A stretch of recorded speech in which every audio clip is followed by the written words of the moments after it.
आइए दोस्तों, स्वागत है आप सभी का मेरे YouTube चैनल पर। जैसा कि आप सभी को पता है कि मैं मैथ पढ़ा रहा हूं और कल मैंने आपको पढ़ाई थी भिन्न यानी कि फ्रैक्शन। उसी टॉपिक को मैं आगे बढ़ाता हुआ आज आपको पढ़ाने वाला हूं भिन्नों का जोड़ना तथा घटाना। देखिए दोस्तों, भिन्नों का जोड़ना और घटाना वैसे तो आप सभी समझदार हैं, कंपटीशन में है, सभी जानते होंगे।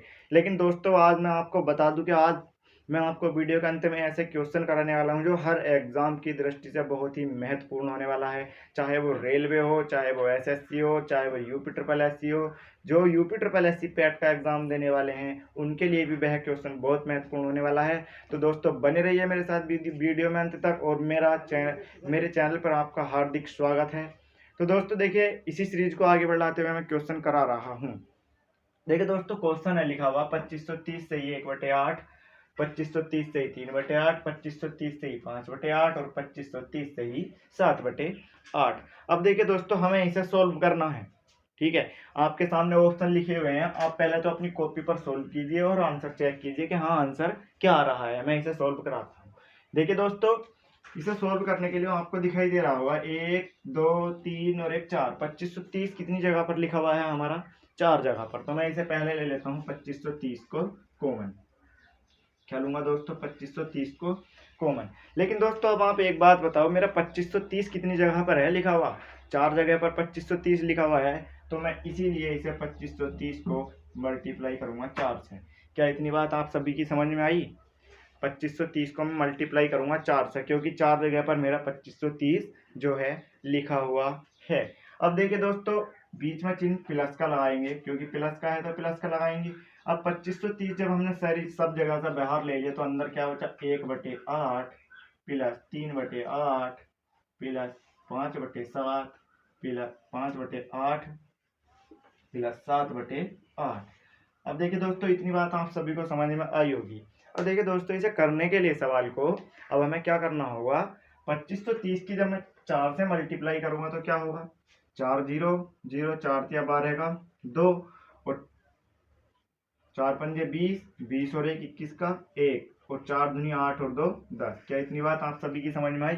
अब देखिए दोस्तों, आपको पता है जब किसी भी भिन्न का हर हमारा समान होता है तो हम अंश को ऐसे ही जोड़ लेते हैं और ऐसे ही घटा देते हैं। अगर माइनस का चिन्ह है तो घटा देंगे और प्लस का चिन्ह है तो ऐड कर देंगे। क्या इतनी बात समझ में आई? तो देखिए दोस्तों, अब हम करेंगे क्या? हमारा जब हर यहाँ पर समान है तो हम ऊपर वाली संख्या ऐसी जोड़ देंगे। 5 5 3 8, 8 7 15, 15 और 1 16। तो कितना हुआ यहाँ पर? 16। क्या इतनी बात आप सभी की समझ में आई? ये कितनी बार कटेगा? 8 से कटेगा 2 बार। कितनी बार कटा? 2 बार। अब दोस्तों आप 2 इसमें ऐड कर दीजिए तो आंसर आएगा मेरा ये। क्या दोस्तों इतनी बात आप सभी को समझ में आई? देखिए दोस्तों, बहुत हाई लेवल के क्वेश्चन है। इसमें ज्यादातर आंसर जो आता है वो ज्यादातर आंसर ये वाला निकल करके आता है। ठीक है, लेकिन आंसर हमारा सही जो है वो कौन सा है? ये वाला आंसर हमारा सही है। क्या दोस्तों आपको इतनी बात समझ में आई? देखिए दोस्तों, इसी सीरीज को आगे बढ़ाते हुए अगले क्वेश्चन की तरफ चलते हैं। आइए दोस्तों, इसी क्वेश्चन को हम सोल्व करते हैं। तो देखिए दोस्तों, आपको इस क्वेश्चन में एक चीज नजर आ रही होगी। पहले क्वेश्चन में और इस क्वेश्चन में आपको अंतर नजर आ रहा होगा। क्या? देखिए दोस्तों, पहले क्वेश्चन में लिखा था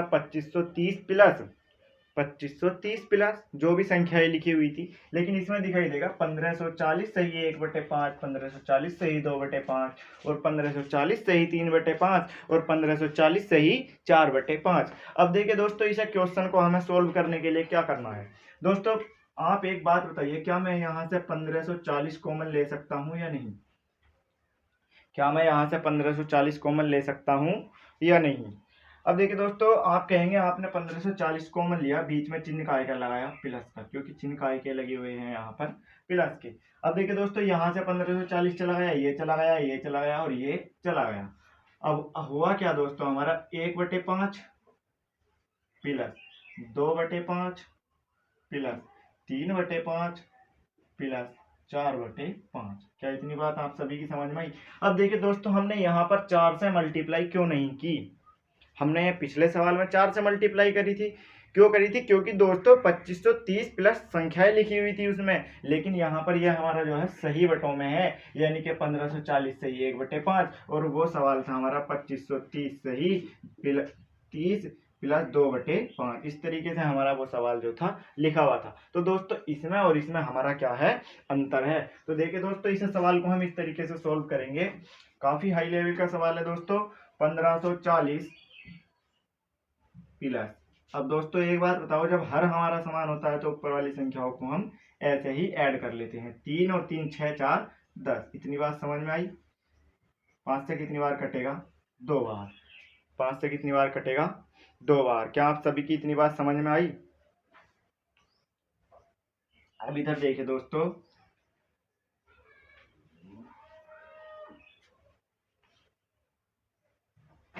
इधर देखिए दोस्तों, सवाल समझिए। अब 1540 को मैं इस रूप में लिख सकता हूँ या नहीं, ये बताओ। 1540 को मैं इस तरीके से लिख सकता हूँ या नहीं। 1540 से ही 1/5। क्या मैं ऐसा लिख सकता हूँ या नहीं, ये बताइए। इस रूप को मैं इस रूप में लिख सकता हूँ। तो दोस्तों इस सवाल को भी हम इसी तरीके से करेंगे। 1540 हमने कॉमन लिया और कितनी जगह पर लिखा हुआ है, 4 जगह पर। कितनी जगह पर लिखा हुआ है, 4 जगह पर। इसलिए हमने क्या कर दिया, 4 से गुणा कर दी। इसमें कितने से गुणा कर दी, 4 से गुणा कर दी इसमें। तो अब दोस्तों जब 4 से गुणा करेंगे तो 4 0 0 और 4 चक 16 का 6 हासिल लगा 1। 4 पंजे 20, 20 और 1 21 और 4 का ना 4 और 2 6, 60 61 और 62 प्लस इसे इसमें क्या कर देंगे, अब हम 2 ऐड कर देंगे। कैलकुलेशन आपसे सभी से करनी आती होगी। तो इसका आंसर क्या आया दोस्तों, हमारा आंसर आया ये। क्या इतनी बात आप सभी की समझ में आई। क्यों दोस्तों, हमने 4 से मल्टीप्लाई पिछले सवाल में भी करी थी और 4 से मल्टीप्लाई इस सवाल में भी करी। तो दोस्तों हमने करी क्यों मल्टीप्लाई। देखिए दोस्तों, मैं इस सवाल को यहाँ पर बीच में प्लस का चिन्ह भी तो लगा सकता हूँ। यहाँ बीच में सब में प्लस का चिन्ह लगा सकता हूँ या नहीं। तो देखिए दोस्तों, सवाल को इस रूप में बना लिया। आंसर क्या आया, 61 और 62। दोस्तों इसी सवाल अगले सवाल की तरफ बढ़ते हैं। अब आइए दोस्तों इस सवाल को करते हैं। यूपी टेट 2018 में एक बार सवाल पूछा गया कि सवाल था 1 सही 1/2, 11 सही 1/2, 111 सही 1/2 और 1111 सही 1/2 को जब हम ऐड करेंगे तो हमारा आंसर क्या होगा। तो देखिए दोस्तों, इस सवाल को सोल्व करने के लिए हमें क्या करना होगा, कॉन्सेप्ट समझिए थोड़ा सा। अगर दोस्तों मैं ऐसे लिखूं 1 प्लस 11 प्लस 111 प्लस 1111, क्या दोस्तों मैं इस तरीके से लिख सकता हूँ। प्लस अब मैं लिख सकता हूँ 1/2 प्लस 1/2 प्लस 1/2 और प्लस 1/2। क्या दोस्तों इतनी बात आप सभी की समझ में आई। क्या मैं इस सवाल को ऐसे लिख सकता हूँ या नहीं। क्यों नहीं लिख सकता, क्योंकि दोस्तों इस सब के बीच में भी तो मेरा प्लस का चिन्ह है लगा हुआ। भले से ये मेरा 1100 ये लिखा हुआ है मेरा 101, मैं इस रूप को इस तरीके से भी तो लिख सकता हूँ 1/2 ऐसे लिख सकता हूँ या नहीं। और जब मैं इन सब रूप को इस रूप में लिखूंगा तो मैं 1 11 और 111 और 1111 मैंने क्या लिया, कॉमन लिया यहाँ से। क्या इतनी बात आप सभी की समझ में आई। क्या इतनी बात आप सभी की समझ में आई। अब देखिए दोस्तों, जब हम इन्हें ऐड करेंगे तो जो कितना हो जाएगा, 2 4 3 2 और 1 कितना हुआ दोस्तों, 1234। जोड़ का सवाल है, ऐड तो आप कर ही सकते हो भली भांति प्लस। अब देखिए दोस्तों, आपको पता है कि जब हमारा हर क्या होता है, समान होता है, तो हम अंश को ऐसे ही जोड़ देते हैं और ऐसे ही घटा देते हैं। कितना है, 4। क्या इतनी बात आप सभी की समझ में। 4 कितनी बार कटेगा, 2 बार। इसकी 1234 की 2 से मल्टीप्लाई करेंगे तो क्या होगा दोस्तों, 1234 की जब हम मल्टीप्लाई करेंगे या दोस्तों जोड़ेंगे इसमें, ये बताओ पहले तो आप। क्योंकि यहाँ पर चिन्ह लगा हुआ है प्लस का, तो मैं करूँगा क्या, 1234 में जब 2 जोड़ूंगा तो 1236 मेरा क्या होगा, आंसर। क्या इतनी बात आप सभी की समझ में आई। क्या दोस्तों इतनी बात आप सभी की समझ में आई। It is a very simple question जो कि यूपी टेट 2018 में क्वेश्चन पुटअप करा गया था। देखिए दोस्तों, बहुत सिंपल क्वेश्चन है। इसी सीरीज को आगे बढ़ाते हुए अगले क्वेश्चन की तरफ चलता हूँ। आइए दोस्तों, परीक्षा की दृष्टि से बहुत ही महत्वपूर्ण क्वेश्चन है। आपने ज़्यादातर रेलवे का अगर किसी ने एग्जाम दिया होगा तो ऐसे क्वेश्चन आपको रेलवे में जरूर मिले होंगे। ठीक है दोस्तों, अगर संख्या पद्धति से कभी भी कोई क्वेश्चन एग्जामिनर बनाता है तो वो इसी टाइप के क्वेश्चन बनाता है। अब देखिए दोस्तों, मेरा ये है कहना, अब हम इसे सवाल को सोल्व करने के लिए एक बेसिक कॉन्सेप्ट समझेंगे। ठीक है, हमें एक बात बहुत ही नॉर्मल सी एक बात हमें याद रखनी है हमेशा ऐसे सवाल को करने के लिए। देखिए दोस्तों, क्या बात याद रखनी है, कहने का मतलब ये है 1/1 × 2 है लिखा हुआ। तो देखिए दोस्तों, ऐसे सवाल को सोल्व करने के लिए जब भी आपको कहीं ऐसा सवाल दिखाई दे तो 1/1 -1/2 इस रूप में लिखिए इसे। 1/1 और -1/2 यानी कि गुणा के चिन्ह की जगह हमने काहे का चिन्ह लगाया, माइनस का। अब दोस्तों प्लस का चिन्ह है यहाँ पर तो हमारा प्लस का चिन्ह है, तो प्लस का लगाइए। अब 1/2 -1/3 इस तरीके से लिखिए, प्लस 1/3 -1/4। क्या इतनी बात समझ में आई? देखिए दोस्तों, मैंने करा क्या, सिर्फ और सिर्फ गुणा के चिन्ह की जगह पर माइनस का चिन्ह लगाया। 1/2 है तो 1/1 -1/2। यहाँ पर 1/2 × 3 है तो 1/2 -1/3। अब यहाँ पर 1/3 × 4 है तो 1/3 और माइनस के 1/4। क्या इतनी बात आप सभी की समझ में आई? प्लस, यहाँ पर प्लस का चिन्ह है तो दोस्तों प्लस प्लस। अब एक बात बताइए, यहाँ पर मैं इस तरीके से लिख सकता हूँ या नहीं, 1/99 और माइनस के 1/100। देखिए दोस्तों, ये हमारा कॉन्सेप्ट है इस सवाल को करने का। हर एक सवाल हम इसी तरीके का, अगर कभी सवाल आगा तो उसे हम ऐसे ही करेंगे। अब देखिए दोस्तों, आप एक बात बताइए, आपको हर एक जगह इस सवाल में कुछ ना कुछ कटता फिटता नजर आ रहा होगा। जो काट रहा है काट दो, जो फट रहा है फाड़ दो। अब देखिए दोस्तों, माइनस के 1/2 प्लस के 1/2 माइनस के 1/3 प्लस के 1/3। इसी प्रकार से दोस्तों जब हम आगे बढ़ेंगे तो यहाँ पर 1/4 है, यहाँ कहीं 1/4 आया होगा या नहीं आया होगा, क्योंकि हमें तो 100 तक जाना है। तो दोस्तों उसी प्रकार से हमारा क्या होगा, 1/99 भी कट जाएगा हमारा, क्योंकि माइनस के 1/99 इससे पहले आया होगा। तो देखिए दोस्तों, ऐसे सवाल को करने के लिए हमारे पास बचा क्या, 1/1 माइनस के 1/100 इतना बचा दोस्तों। बचा या नहीं बचा? अब दोस्तों जब हम इसे सोल्व करेंगे तो हमारा 100 क्या हो जाएगा, एलसीएम। और जब 100 माइनस के 1 बराबर 99/100। क्या इतनी बात आप सभी की समझ में आई? अब देखिए दोस्तों, 100 एलसीएम लिया, 1 से भाग लगाई 100 बार गई, और 100 की मल्टीप्लाई इसमें करी तो कितना लिख दिया, 100। 100 से डिवाइड करा एक बार, 1 की गुणा इसमें करी तो कितना आया, 1, और 100 में से 1 जाएगा तो 99/100। अब देखिए दोस्तों, आप कंपटीशन की तैयारी कर रहे हैं, अब आगे को कभी आपको कहीं सवाल लिखा हुआ मिले तो दोस्तों आप इस तरीके से इस वाली लाइन को नहीं लिखेंगे, ठीक है? आप इस वाली लाइन को नहीं लिखेंगे सवाल में। आप एक बात नोटिस करेंगे, सिर्फ आपको क्या लिखना है, यानी कि इस पद को तोड़ लेना है और सबसे लास्ट वाले को देख लेना है। यानी कि मेरा यहाँ पर लिखा हुआ है 1/1 और माइनस के 1/2 इतना लिखा हुआ है, और लास्ट वाला कितना लिखा हुआ है, 1/99 और माइनस के 1/100। तो दोस्तों आपको पता होगा कि ये वाला पद और ये वाला पद भी मेरा क्या हो जाएगा, कट जाएगा। फाइनली कितना बचेगा, 1/1 और माइनस के 1/100। अब जब हम इसे सोल्व करते हैं तो 99/100। तो दोस्तों देखिए, आपको ये वाली लाइन नहीं लिखनी है, आप एग्जाम में कभी भी आपको अपने समय की बचत करनी है। तो देखिए दोस्तों, क्वेश्चन कितना देखने में डिफिकल्ट था लेकिन आंसर बहुत ही जल्द आ गया, ठीक है दोस्तों? तो ऐसे सवाल को करेंगे सिर्फ और सिर्फ इसी कॉन्सेप्ट से, ठीक है दोस्तों? आइए दोस्तों, आपको इसी कॉन्सेप्ट की तरफ अगले क्वेश्चन की तरफ लेकर के चलता हूं। आइए दोस्तों, अगला क्वेश्चन है उसी कॉन्सेप्ट पे बेस एक आधारित, ठीक है दोस्तों? इसमें कुछ नया है, ठीक है? इसमें दोस्तों थोड़ा सा हमें नया समझने के लिए मिलेगा, ठीक है दोस्तों? इस क्वेश्चन में थोड़ा सा आप नया समझेंगे। अब दोस्तों आप एक बात बताओ, पहले तो आप मुझसे ये बताओ कि इन सब का अंतर कितना है, 2। इसका अंतर कितना है, 2, और इसका अंतर कितना है, 2, और इसका अंतर भी आपको कितना दिखाई दे रहा होगा, 2। सब में अंतर क्या है दोस्तों, समान है। जब सब में अंतर समान है तो इससे पिछले सवाल में भी दोस्तों आपने देखा होगा, अंतर सब में समान था 1/2। इसी तरीके से अंतर पिछले सवाल में भी समान था। अब देखिए दोस्तों, अंतर हमारा यहाँ पे भी समान है। तो देखिए दोस्तों, जो हमारा अंतर है सिर्फ हम इसे याद रखेंगे कि हाँ हमारे पास अंतर है, ठीक है? अंतर इतना है। अब देखिए दोस्तों, मैंने आपको बताया था कि सिर्फ और सिर्फ आप क्या करेंगे, 1/1 minus 1/3 plus dot dot dot dot plus 1/49 minus 1/51। क्या इतनी बात आप सभी की समझ में आई? दोस्तों वो वाली लाइन नहीं लिखनी है आपको पूरी, ठीक है? मैं अभी आपको समझा चुका हूँ। ये भी इससे कहीं ना कहीं कट जाएगा, ये भी कहीं ना कहीं कट जाएगा पिछले पद से, ठीक है दोस्तों? तो हमारा बचेगा क्या, 1/1 और माइनस के 1/51। 51। क्या इतनी बात आपकी समझ में आई? अब देखिए दोस्तों, जब मैं इसे सोल्व करूंगा तो क्या करूंगा, 51 लूंगा एलसीएम, 51 की मल्टीप्लाई इधर करूंगा 51 माइनस के 1 बराबर कितना होगा 50/51। क्या इतनी बात आप सभी की समझ में आई? क्या इतनी बात आप सभी की समझ में आई? लेकिन दोस्तों अभी मेरा ये क्या है, आंसर नहीं है। क्यों नहीं है दोस्तों आंसर?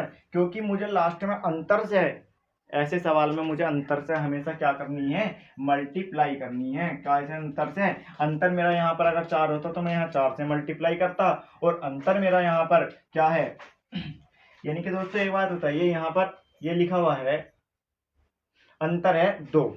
अंतर कितना है मेरा लिखा हुआ, अंतर मेरा लिखा हुआ है यहाँ पर 2। अब देखिए दोस्तों, एक बात आप नोटिस कीजिए, आपको लास्ट में अंतर, एक तो फर्स्ट पद, ठीक है, लास्ट में जो भी है आपका अंतर से हमेशा आपको क्या करनी है, अंतर के इससे आपको मल्टीप्लाई करनी है 1/2 से, यानी कि 1 के बटे में अंतर हमेशा आपको लिखना है। क्यों लिखना है? क्योंकि दोस्तों मेरा पद जो स्टार्ट हो रहा है वो यहाँ से स्टार्ट हो रहा है, कितने से, 1 से। अब देखिए दोस्तों, मैं जब 1/2 से इसे मल्टीप्लाई करूंगा तो 2 से कितनी बार कटेगा, 25 बार। तो मेरा फाइनली आंसर क्या होगा, 25/51। इतनी बात आप सभी की समझ में आई हो तो बताओ दोस्तों, मैं अगले क्वेश्चन की तरफ लेकर के चलता हूँ। यानी कि आपको ऐसे सवाल में हमेशा क्या करना है, पहले चेक कर लेना है कि इनका अंतर समान है या नहीं। लेकिन दोस्तों एक बात आपको बहुत विशेष तौर से याद रखनी है कि जब आपका अंतर समान होगा, जब आपका अंतर समान होगा तो उसी कंडीशन में सिर्फ आप इस कॉन्सेप्ट का यूज करेंगे। जब अंतर समान नहीं है तो वहां योग नहीं लगाएंगे, मैं आपको समझाऊंगा। अब देखिए दोस्तों क्या है, अंतर मेरा 2 है। अब मेरा आया था निकल के 50 बटे, कितना आया था मेरा निकल के 50/51 मेरा निकल करके आया था। तो दोस्तों हमेशा हमें ऐसे सवाल में क्या करनी, 1 बटे अंतर से लास्ट में क्या करनी है, हमें गुणा करनी है। 1 बटे अंतर से हमें लास्ट में क्या करनी है, हमें 1 बटे अंतर से हमेशा ही लास्ट में गुणा करनी है फाइनल आंसर निकालने के लिए। तो दोस्तों जब मैंने इसे 1/2 से गुणा करी तो ये इससे 25 बार कट गया, तो आंसर कितना आया मेरा 25/51। क्या दोस्तों आपको इतनी बात समझ में आई? क्या दोस्तों आप सभी को इतनी बात अगर समझ में आई हो तो बताओ। अब देखिए दोस्तों, इसी सीरीज को आगे बढ़ाते हुए मैं अगला क्वेश्चन आपको करा रहा हूँ, वो भी बहुत इंपॉर्टेंट क्वेश्चन है। आइए दोस्तों, अगला क्वेश्चन आपके सामने लिखा हुआ है। तो ऐसे क्वेश्चन को करने के लिए दोस्तों मैं आपको बता चुका हूँ कि आपको पहले निकालना है इनका क्या, अंतर। क्या निकालना है आपको दोस्तों, पहले निकालना है अंतर। क्या मेरे प्रभु आपको इतनी बात समझ में आ रही है? हमें क्या निकालना है, अंतर। तो देखिए दोस्तों, इनका अंतर कितना है, 3। इनका अंतर भी कितना है, 3। इनका अंतर भी कितना है, 3। और इनका अंतर भी क्या है हमारा, 3। तो दोस्तों आप एक बात बताइए, सॉल्यूशन करने के लिए आप समझदार हो चुके हो, आप काफ़ी समझदार हो चुके हो, ठीक है। तो आपको करना क्या है, कंपटीशन के स्टूडेंट हो, आपको पता होगा मेरा केवल प्रथम पद और अंतिम पद ही क्या होता है, बचता है। माइनस के 1/26, माइनस के, यानी कि मेरा सिर्फ और सिर्फ क्या बचेगा, 1/2 और 1/26 ही तो बचेगा, बाकी तो सब कट जाएंगे। इतनी बात तो आप सभी को समझ में आ रही होगी। तो देखिए दोस्तों, जब मैं यहाँ पर 26 एलसीएम लूंगा और जब इस 2 से इसमें डिवाइड करूंगा तो कितनी बार जाएगा, 13 बार। उस 13 की मल्टीप्लाई करूंगा ऊपर तो कितना आएगा, 13 और -26 से 1 बार, ठीक है दोस्तों। कितना बचा मेरा, 12/26। लेकिन दोस्तों मैंने आपसे अभी अभी बताया था कि हमेशा हमें फाइनल आंसर निकालने के लिए 1 बटे अंतर से हमेशा हमें क्या करनी है, इसमें मल्टीप्लाई करनी है। 1 बटे अंतर से, 1 बटे अंतर से जब मैं इसमें मल्टीप्लाई करूंगा तो मेरा अंतर दोस्तों कितना है, ये बताइए। अंतर 3, और 3 से कितनी बार कटेगा, 4 बार। अर्थात कितना होगा, 4 से कितनी बार कटेगा, 2 बार। और 2 से कितनी बार कटेगा, 13 बार। तो मेरा आंसर कितना हो जाएगा, 2/13। देखिए दोस्तों, क्या इतनी बात आप सभी की समझ में आई? क्या इतनी बात आप सभी की समझ में आई? तो देखिए दोस्तों, अगर इतनी बात आप सभी की समझ में आई हो तो आज मैं सिर्फ और सिर्फ इतना ही बताऊंगा। देखिए दोस्तों, ये क्वेश्चन वास्तविकता में रेलवे ग्रुप डी हुई, एनटीपीसी हुई, एसएससी हुई और जी यूपी पैट भी ऐसे क्वेश्चन मालूम कर सकता है, ठीक है दोस्तों। और रेलवे के तो ये क्वेश्चन बहुत ही फेवरेट हैं और एसएससी के तो बहुत ही फेवरेट हैं। तो दोस्तों उम्मीद करता हूँ कि मेरा पढ़ाया हुआ आपको समझ में आया होगा। देखिए दोस्तों, मैं आपको बेहतर से बेहतर देने की कोशिश करूँगा। और यदि दोस्तों आपको मेरा पढ़ाया हुआ समझ में आया तो मेरे चैनल को सब्सक्राइब कीजिए, लाइक कीजिए और वीडियो को शेयर जरूर कीजिए। धन्यवाद दोस्तों, बने रहिए मेरे साथ। नमस्कार।